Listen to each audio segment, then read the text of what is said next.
Bullseye.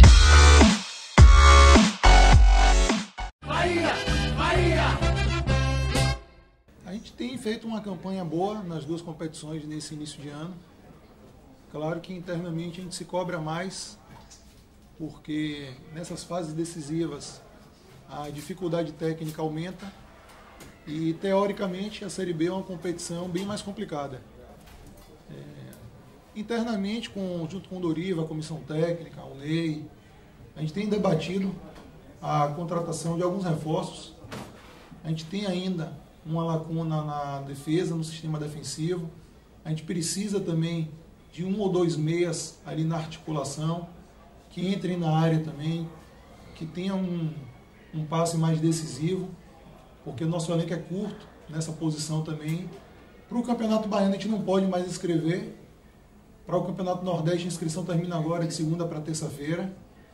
Mas essas peças a gente quer sim trazer, a gente tem buscado. O Bahia necessita, porque o elenco precisa ser sempre fortalecido para que a gente atenda os anseios da torcida tricolor. Os 12 clubes são submetidos ao mesmo regulamento. A gente assina esse regulamento no Conselho Técnico, dando ciência dos artigos e das limitações e das obrigações que a gente, enquanto clube, tem. E eu acredito que, caso confirmada essa punição ao Vitória, é uma perda técnica para o Campeonato Baiano, falando no nosso âmbito local, que o Vitória é uma equipe de qualidade. Para mim, enquanto um dos clubes filiados à Liga de Futebol do Nordeste, também é uma perda, porque, caso se confirme a punição, o Vitória ficaria fora da Copa do Nordeste do ano que vem, e isso para a competição é ruim. Agora, o Bahia defende sempre a legalidade, e na nossa leitura houve um descumprimento ao regulamento, porque a transferência trata-se de uma transferência internacional. O Monterrey, até onde eu tenho informação, é um clube do México. A transferência entre clubes se dá entre o clube cedente e o clube cessionário. O cedente é o Monterrey, o cessionário é o Sport Clube Vitória. Então, para mim, é uma situação muito clara, muito nítida. Se vocês buscarem a regulamentação, o regulamento de registro e transferência de atletas, às vezes eu escuto um termo dizendo, porque o CTI do jogador, o CTI. O CTI é um registro de transferência internacional, é o certificado de transferência internacional, ou seja, ele só existe quando a transferência é internacional. Então, senão a gente não teria esse tipo de discussão. O TMS da FIFA, essas nomenclaturas existem exclusivamente para transferências internacionais, quando a transferência local não tem essa questão de documentação, de trânsito.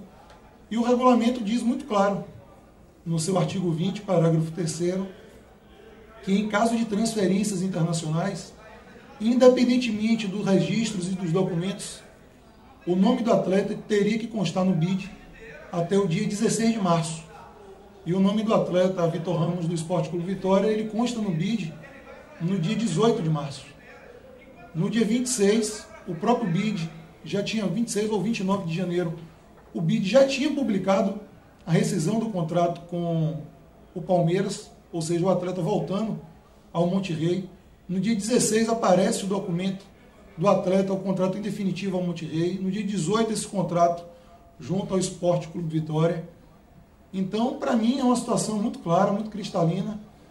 Alguns outros clubes do interior também entraram em contato comigo para perguntar se eu tinha uma leitura semelhante enquanto representante do Sport Clube Bahia, porque eles têm essa leitura também.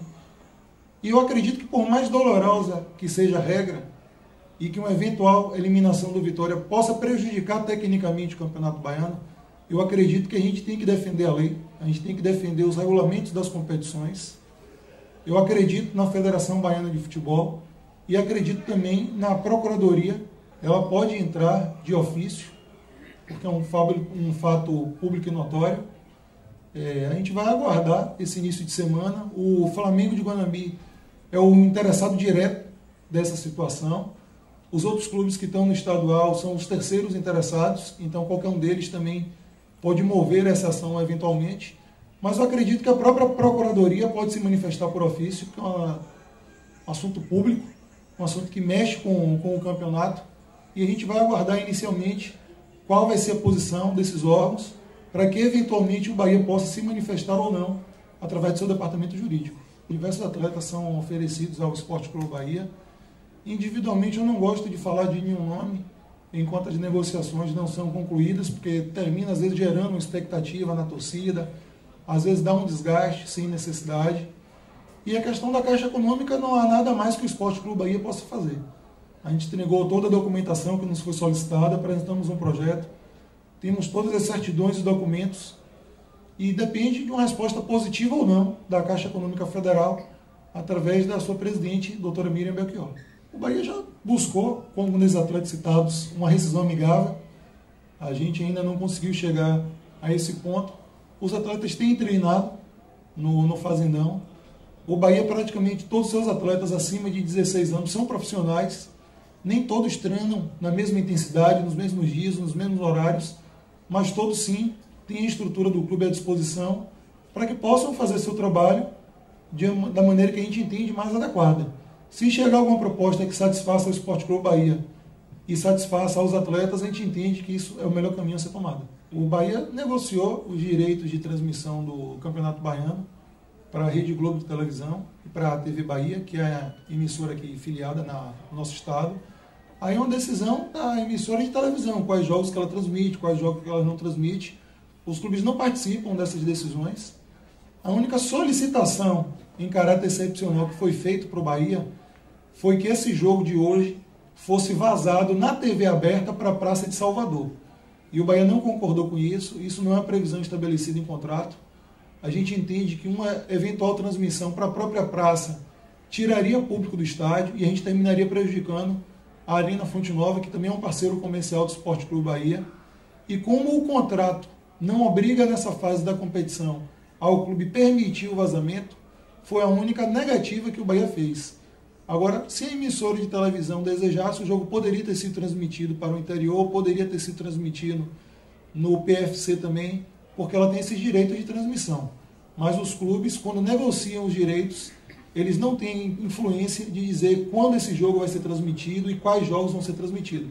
Isso é uma decisão das emissoras de televisão que detêm os direitos dos campeonatos, junto com a confederação ou federação ou liga que organizam a competição. Bahia! Bahia!